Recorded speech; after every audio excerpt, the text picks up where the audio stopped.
So, Twilight, Fluttershy asked the unicorn the following day, you said the other day that Heimdall was a pyromancer?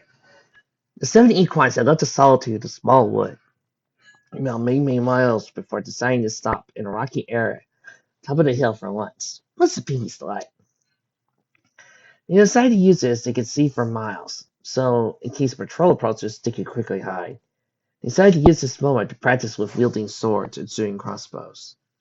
Now Rainbow and Applejack were finding each other. Slowly at first, so as not to hurt each other. Then faster as they got better. While Thrilla was busy teaching Fluttershy the art of dueling, Pinkie had gone off somewhere for a walk, or so she said, while Twilight and Fluttershy sat on a rock next to each other, resting after having a quick duel, to which Fluttershy easily won. Twilight looked over to the Pegasus and said, "That I did. What about it?" "Well," Fluttershy began, rubbing her host's hair. Well, forgive me as I wasn't paying much attention to what exactly a pyromancer is. So, what are they?" Twilight laughed. "Don't worry, Fluttershy. I should have thought your mind would be at other places at the time. Well, a pyromancer is able to cast fire from their bodies and wield it effectively." "Sorry, but what do you mean try?" "Pyromancy is dangerous, if not the most dangerous form of magic in known existence. It was so dangerous that the last time it was heard of, Princess Celestia banned it after the accidental fire for Canterlot, which nearly destroyed the city. That was 2,000 years ago, and no pony has heard the use of that magic since." "Till just 2 days ago," Fluttershy corrected her. Twilight nodded. "So, how does some pony, or a dragon, manage to master such a form of magic?" Twilight shrugged. "No one really knows.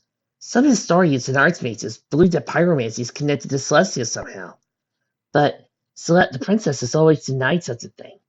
I asked her once about it, and she genuinely didn't understand why they all thought it. I know she didn't lie about it, as I know when she lies." "The princess lies?" Fluttershy's eyebrows rose in surprise and interest. Twilight nodded. "Yeah, she does this little wiggle with her nose when she lies. Quite funny, actually." She started giggling at the memory of one of those moments. "Anyway, how ponies or dragons can do pyromancy like the way you could describe Heimdall is a mystery." Fluttershy nodded in understanding. "To be honest, I don't think I want to know." Her voice turned into more of a growl. "The moment he's dead, that the world will be safer." She shook her head. "I am, Twilight. I really am." Twilight looked away, to chuckled about something. "You know, when I first met you, I thought you were incapable of hating." "Every pony hates something, Twilight," Fluttershy reasoned. "Conquest. Yeah, right." Twilight chuckled. "Yeah, I hated this teacher at school who would give us homework during the school holidays. Homework on a subject I didn't enjoy. Citizen syrup." She physically stirred the long hours she could have spent studying magic, but instead having to look up socializing and such. Fluttershy laughed. "Now I am surprised. I thought you loved every subject."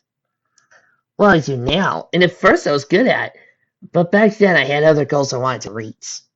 Twilight shook her head rapidly. "Anyhow, do you know yet how we're going to defeat him?" Fluttershy shook her head. "No, I haven't yet. I think it might be best if I find out where he dwells first, and use it to my advantage."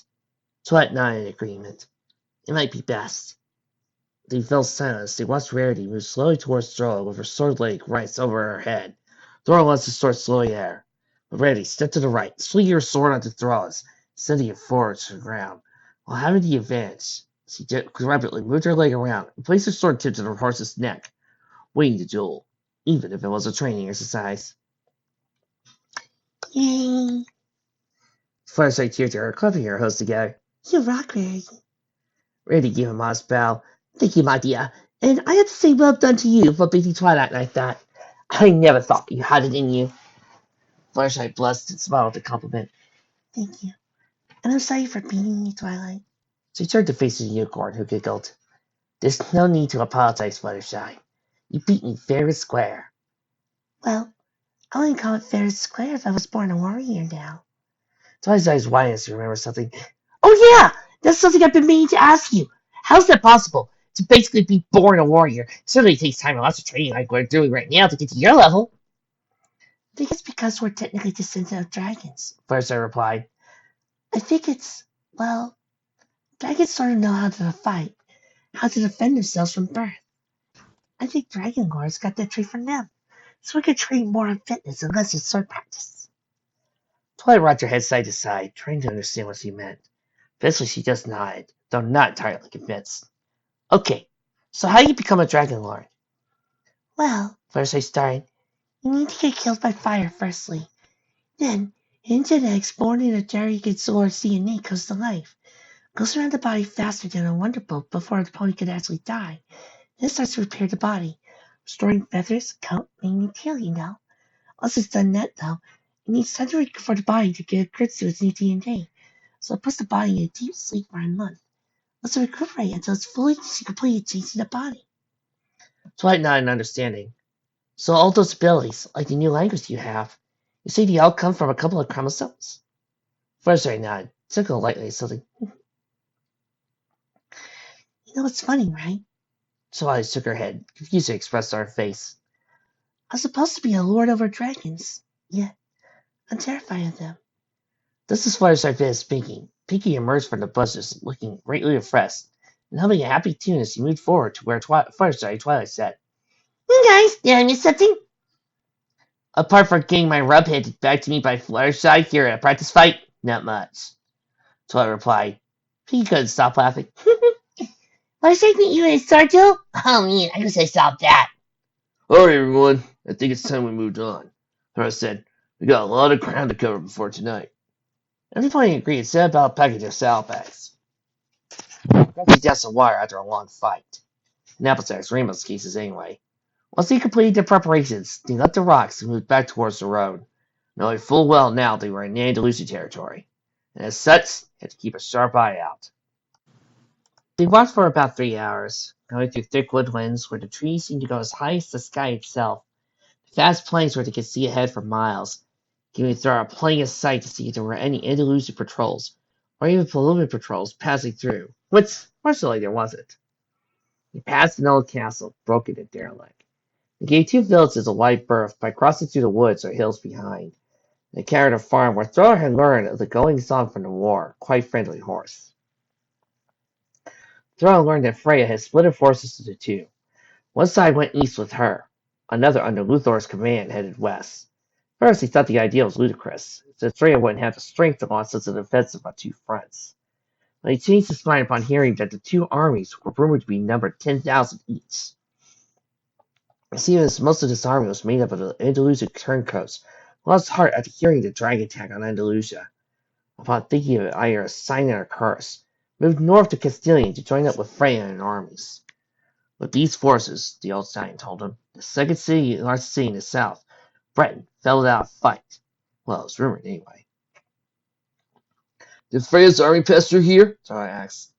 The horse shook his head. Oh, they might have done so during the night, I suppose, but I never heard such a thing. Upon learning all the farmer knew, Thora thanked him, and set about to guide us west, towards the Francian's range. After walking through another woodland, they emerged at a river bank, with a long stone-arched bridge running across it. The river was fast-flowing and looked deep, and you could clearly see the start of a rapid at the other end of the bridge. Twilight tried first, with, for some reason nobody knew, her eyes closed. Rainbow was just behind him when she noticed something in front of them and gasped in horror. Twilight, stop! Unicorn didn't hear her, so Pegasus raced in front of her and pushed her back. Twilight opened her eyes and glared at Rainbow upon noticing she was being pushed back. Rainbow! You've ruined my concentration in a book I was thinking through. Happy? Rainbow's jaw dropped to the accusation. Her mouth was moving but was making no noise. Finally, she made a hopeless gesture with her hooves. Okay, if you want to take a dive, fine by me. Twilight looked confused at first, until Rainbow hovered out of the way, letting her see what Rainbow saved her from. She gasped when she saw the bridge had been split in half, with a huge gap between the 2 sides, too wide to jump across. Thrust! Thought cursed under his breath as he walked up alongside her. Either the Andalusians or Palomans have been blowing the bridge behind him to cut off any chance of flanking. So, how do we get across? He wondered, looking around for a part where the river turned shallow. Her ears fell flat when she couldn't see anything.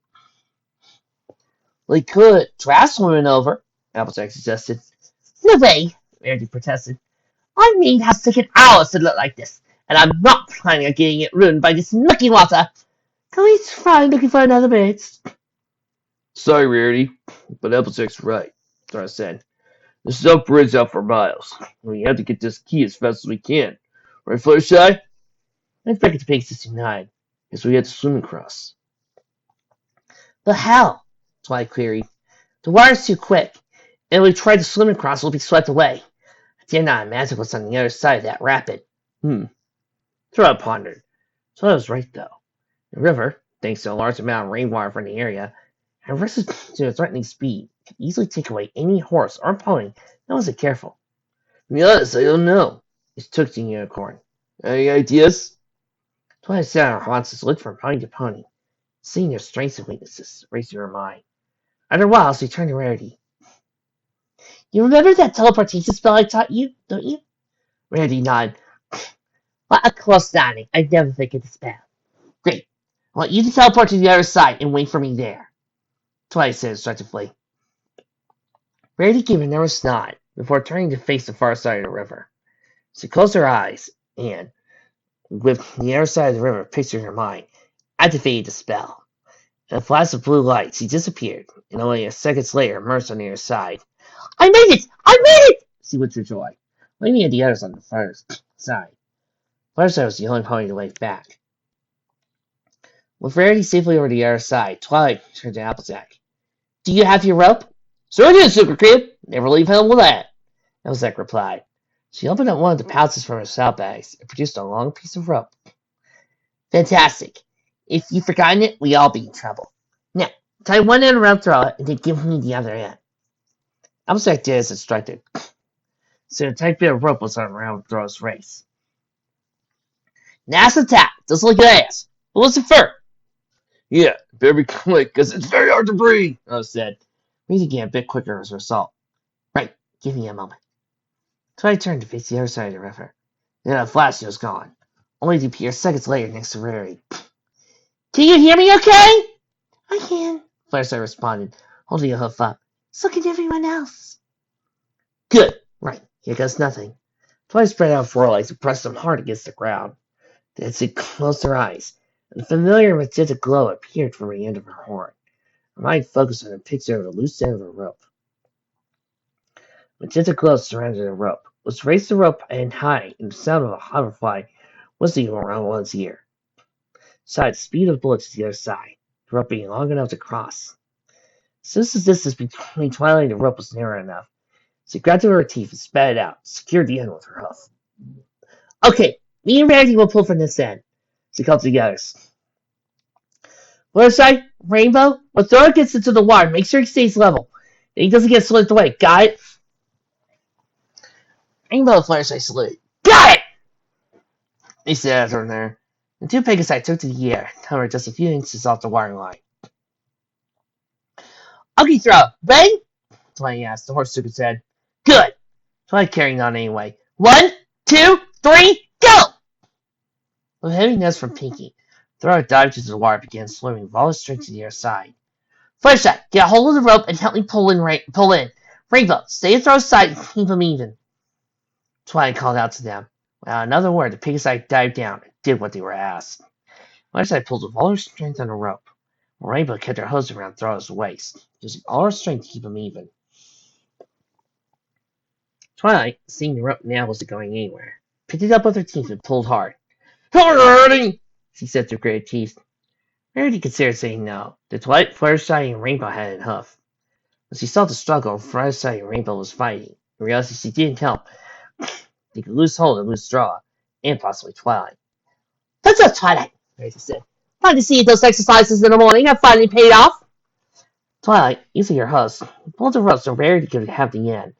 Unicorn picked it up with her teeth and began walking backwards, pulling harder at her rope, nearly sending Twilight off her hooves.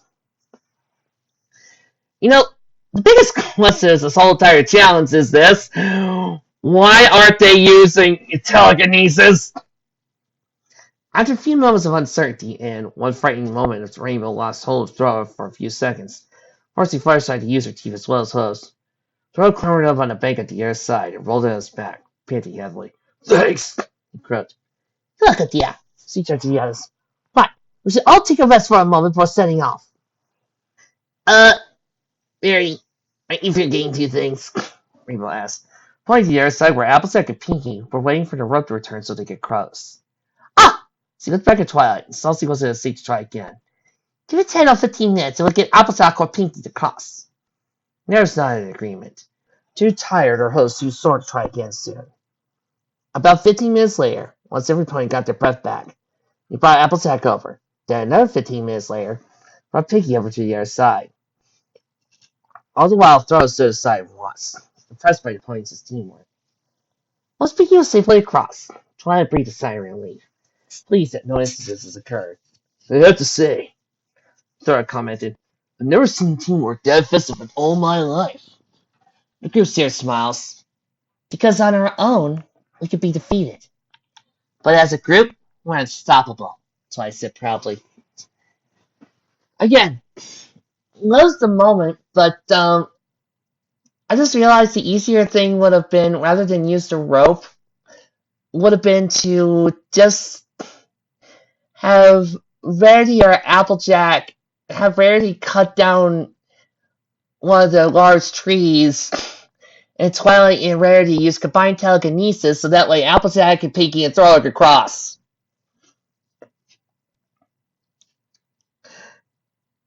I mean, don't get me wrong, the story's awesome. I just think I just found the only thing I'm complaining about. I gotta complain about. Fluttershy saw her head around to face Twilight for a moment, and looked away at what she thought the unicorn just said. She remembered Twilight saying the same thing before they went into the maze to defeat Discord. But that didn't work too well due to the Dragonlords' magic. But once they got back together and defeated him, Case of Stone once more. The same went with our Nightmare Moon, Taisley Army, Sabra, and several other examples. She first thought that only she and no pony else could take on Heimdall. And now she began thinking differently. Could the 7 of them really take on the dragon and avenge the deaths of countless lives? Yes, she thought. Yes, we can, and we will. You okay, Applejack? Fluttershy? Applejack asked, upon noticing Fluttershy's absent-minded look. Fluttershy jumped out of her skin upon hearing Applejack's voice. Spun around to face the other pony. I'm fine, thanks. Just thinking. She replied. Applejack gave a little nod, then turned to join the rest of the group. Well, Fluttershy, Throw said, looking into the distance. We're nearly there. Pointing to the mountains that looked the size of ponies in the distance. Fluttershy worked her way to next to Draw, gasped at the sight of the mountains that made up Ram's Head Range. She squinted her eyes, making at the mountain that looked like the head of a ram. Couldn't see it. She eventually looked up at Draw and said, Thank you, Drella. I don't think any of us would have gotten through with this far without you. Thank yous and cheers came from the rest of the group. Draw modestly gave a little bow for her. It was a pleasure, but no need to thank me yet. We still got a long way to go. With that, the 7 equines made their way along the path to follow the river for at least 3 hours, and slowly moved away from the river, sneaked along a large plain that was dotted with rolling hills, brightly colored meadows, small ponds that were filled by rainwater. Here and there, willow trees, and their long branches swinging in the low breeze. As they got closer, Fluttershy began making out the mountains in greater detail. Her heart sank when she saw all the mountains were half-colored in tall, dark-green, leafy trees. She moaned quietly when she realized how much harder it would be to find the entrance to the hidden location of the final key. They had to navigate their way through a dense woodland. Holy moly, that's a lot of Lokis, Pinky said, as they were now able to see the forest that clung onto the mountainsides. Actually, Pinky, they're pine trees mostly, Twilight corrected her. But how are we going to find the entrance in there? I don't know, Twilight, but we've got to, Fluttershy replied. Twilight looked to where the sun was, his eyes widened in surprise as he watched it descend over the horizon. I think we should worry about that tomorrow, he said. Let's call it a night. They all agreed, and moving off the main road, and camped on the other side of the hill that scared them from the road, in case the Andalusian patrol decided to come through. Okay, who's good at building a fire? Throw asked. Definitely not Applejack, Rainbow called out with a small grin.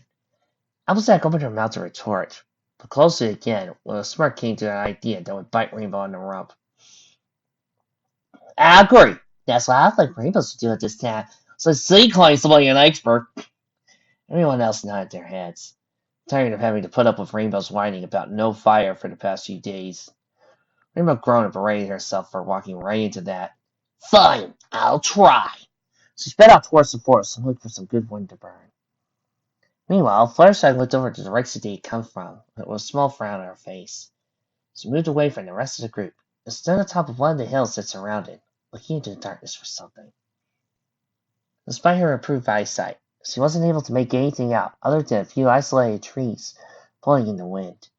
You okay, Fluttershy? Twilight asked as she walked up alongside. What have you seen? I don't know. I just think there's something shadowing us, keeping to the dark for some reason. Could it be Heimdall? I don't think so. Golem? No, different fic. We're doing the Lord of the Rings pony fic in October. He would have already attacked if it was. But he's already underestimated you, Twilight Karen. He could be biding his time and waiting for the right moment.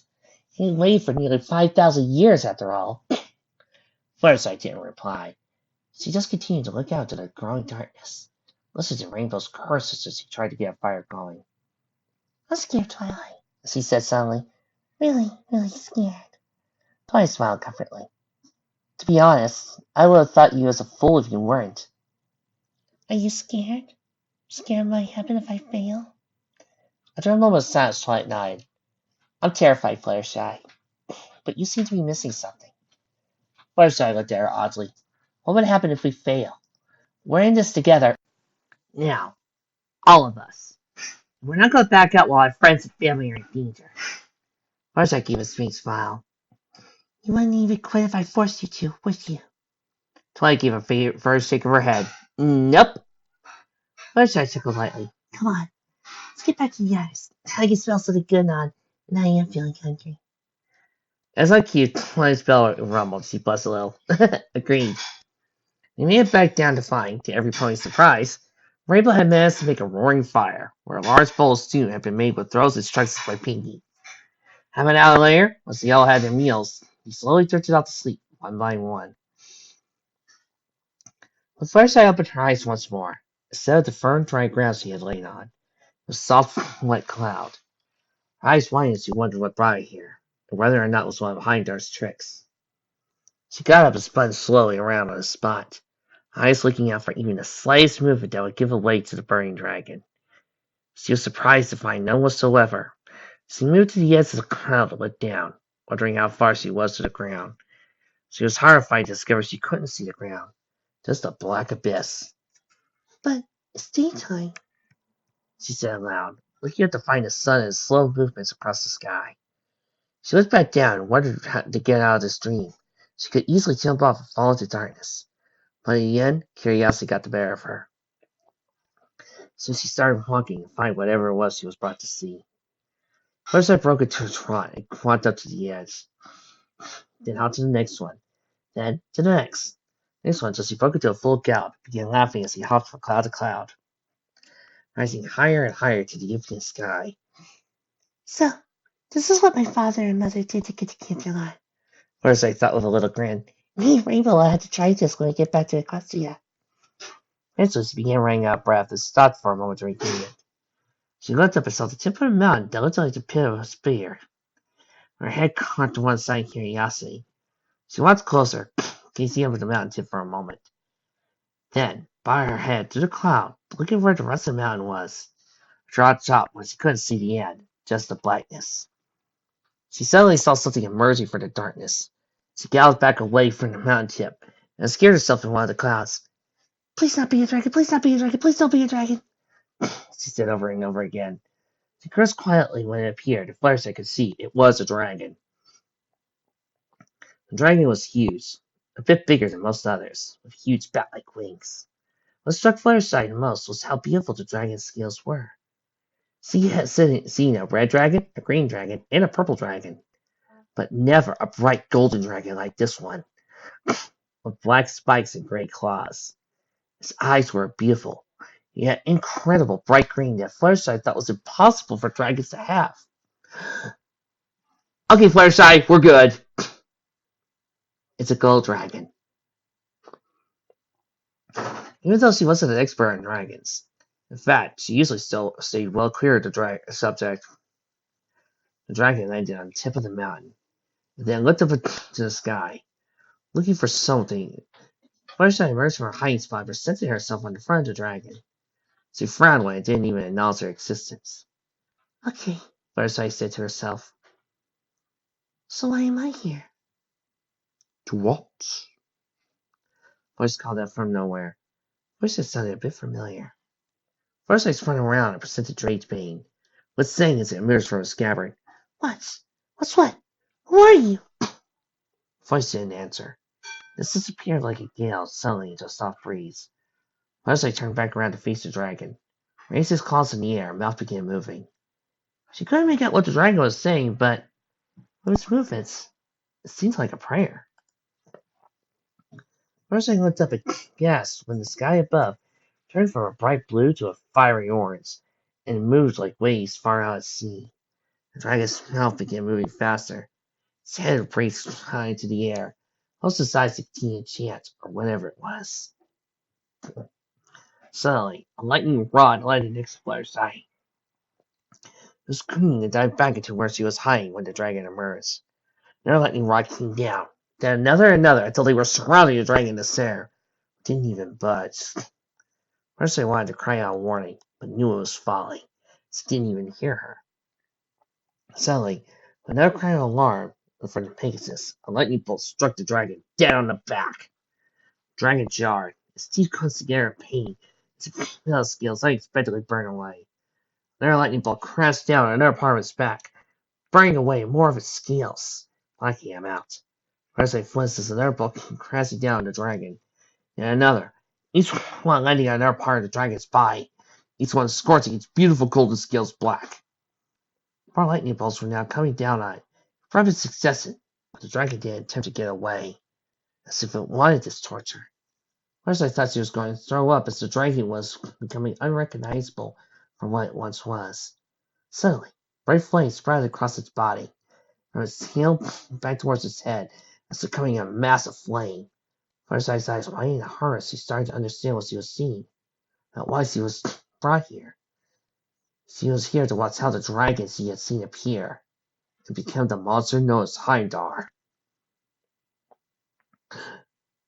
Oh man, don't you hate it when a good gold dragons turn evil? The dragon shook uncontrollably as it changed its head, brought upon itself started to form. Its mouth opened wide, letting out a scream as flames consumed its scales and burnt into its skin.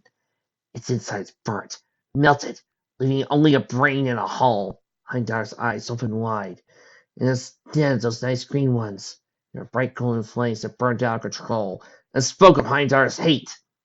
Fluttershy backed away from the now newly formed Heimdall, expecting him to turn around on her and pounce. She was too busy looking at Heimdall that she failed to notice the large gap behind her. She screamed as she fell off her cloud into the dark abyss below. Then the world went black. Fluttershy's eyes shot open as she sat upright, breathing quick and throat seemed sore from screaming. She looked around and gave a sigh of relief when she noticed she had woken no one up. She got up and moved away from the group, sitting on top of the hills that surrounded her and her friends. She wondered how Heimdall was able to do that. How was he able to destroy himself? Destroy his body, leaving only the fires of hatred. She closed her eyes and began remembering what happened. Heimdall was looking into the sky. His eyes seemed to have been looking towards the sun, yet wasn't squinting. He began chanting something or other. It was told her he brought about that strange anomaly in the sky.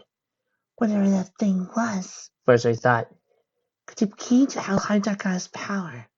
Then maybe we have a chance to defeat him. She looked back down at the group and contemplated waking up the one pony that might know what happened, and with this armor and knowledge, may be able to defeat him. Pensively and reluctantly, she walked over to where Twilight was sleeping.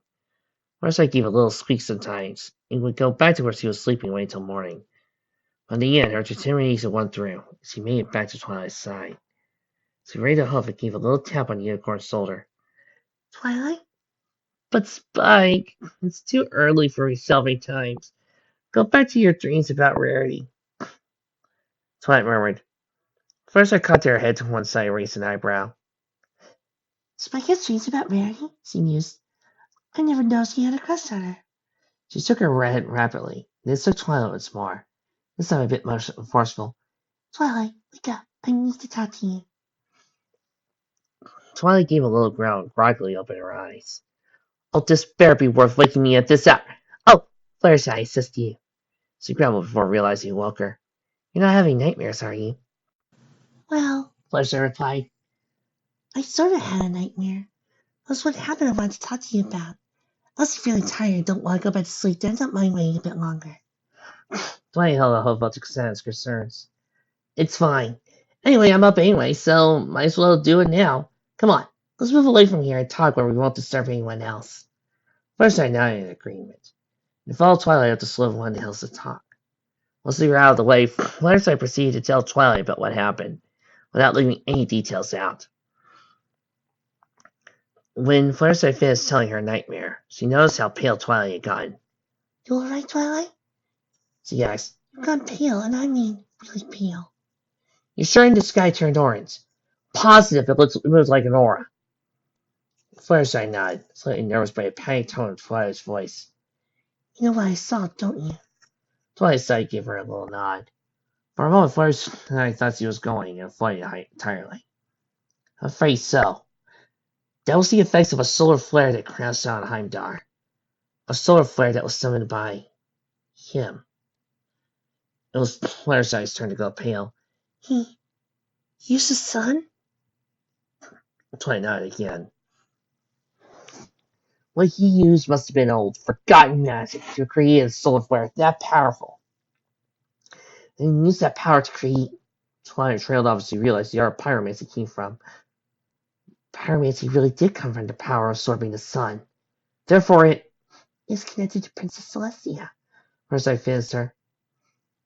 Twilight's legs gave way as she clutched her stomach. I don't think we could beat him, Fluttershy. If he is connected to the sun, then his power would be infinite, therefore unstoppable. First I gave Twilight a disappointed look. That's not the Twilight I know. The Twilight who didn't stop until she reached the castle and defeated Nightmare Moon. Or the Twilight who never gave us advice, even when he abandoned the Discord turn. Or even when you persisted on the fact that Chaos was evil. Or you were right when it was revealed she was the Teasley Queen. Wow. Kind of takes all those times Twilight's ever been a wimp and basically throws it into the shredder. Thank you, Vic. Farsight gently led to Twilight back at her house. You never gave up then. You shouldn't give up now. Yes, Heimdall had the power of the sun. Nightmare Moon had the power of the moon. And Discord had both when he took over. We defeated them. Only together will we defeat Heimdall. Twilight looked at Fluttershy in amazement. Even with my doubting, you still haven't lost hope? Fluttershy shook her head. I can't. My father never gave up hope. Neither shall I. Neither shall you. Twilight gave Fluttershy a little nuzzle. You're one of the bravest ponies I ever met. Fluttershy returned the gesture. Not that brave. Yes, you are. Twilight persisted, breaking away from her. I know how terrified you are. I mean, it is you after all. But you still don't go back. You go forward. I admire that greatly. You make me go forward, Twilight. You and the others. I don't think I could go long without any of you by my side. You and the others is why I'm still fighting. Twilight brought Fluttershy in for another hug. Pegasus smiled right to Fourlegs around her friend. The two friends broke contact, went silent for a moment. Twilight suddenly let out a young yawn, was soon followed by Fluttershy. Piggy's right. Fluttershy giggled. Your yawn's infectious. Twilight nodded in agreement. I think we should go back to sleep and talk about this later. We've got a long day tomorrow. Fluttershy agreed, and followed the unicorn back to camp thanks to her illumination spell enveloping her horn. Would you like me to put that spell on you? In case Heimdall, decides to do it again? But that's the thing. It wasn't Heimdall that showed it to me. It was someone else, she wanted to say. But all she said was, thank you, Twilight. But I kept you long enough. I should be okay from now on. Twilight wasn't satisfied, but she was too tired to argue. You sure, then good night. She lay back down on the grass and fell asleep as soon as her head touched the ground. Good night, Twilight, and thank you. Thursday still with a smile. She turned away from the snoring unicorn and went back to where she was sleeping, where she closed her eyes and looked to the sky, wondered whether her father was watching her tonight, or was one of those stars that tends to appear when a loved one dies. She hoped that was true, so she could look down on her and her friends and smile.